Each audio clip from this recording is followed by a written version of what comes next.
Hi, my name is Susan Jane and I'm from Intuitive Nature, and it's all about developing, trusting and utilising your intuition so you can make sound decisions with confidence. Now, today we're up to tip number 3. Now, tip number 3 is all about false profiles. So we've talked about tip number 1, which was about Facebook friends not being true friends. Tip number 2 is checking out the profiles before you do friend people. Now, tip number 3 is when you are checking out those profiles and you do friend them and they don't have a lot of information on there, or you have a friend request from a friend that you already know you're a friend to, often they're false profiles.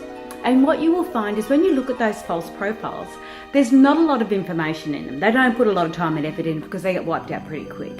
So they may just have 2 photos in them and that's about it. The other thing you can be aware of, or you can get an understanding of, whether that's a false profile, is that people with false profiles won't have public profiles. They won't have all their information in there. So they'll just have enough to try and attract your attention. Now, they're trying to attract your attention through using the images. Okay, so if it's an image of a friend that you know, or somebody that looks nice, or somebody that you feel that's appealing to you, then they will try and get you to friend. Now, again, you can friend them, have a look and see if there's nothing else on there apart from the pictures that they've got on there, then unfriend them. Because if somebody's not interacting properly on Facebook, then you may not want to be friends with them. You may choose not to, and there's a lot that I would choose not to be friends with because they're not interacting on Facebook. So I want to have a look at people that do want to interact on Facebook, and I know false profiles only want to interact with you privately, not on Facebook, not publicly.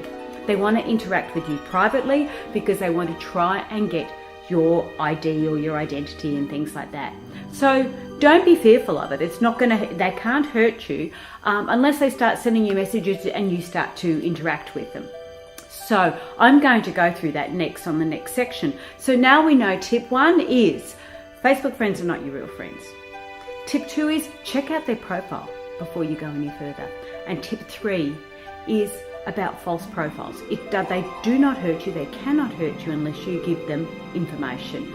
So check out their profile, see whether they've got anything on it. If they're not, just delete them. It's easy as that.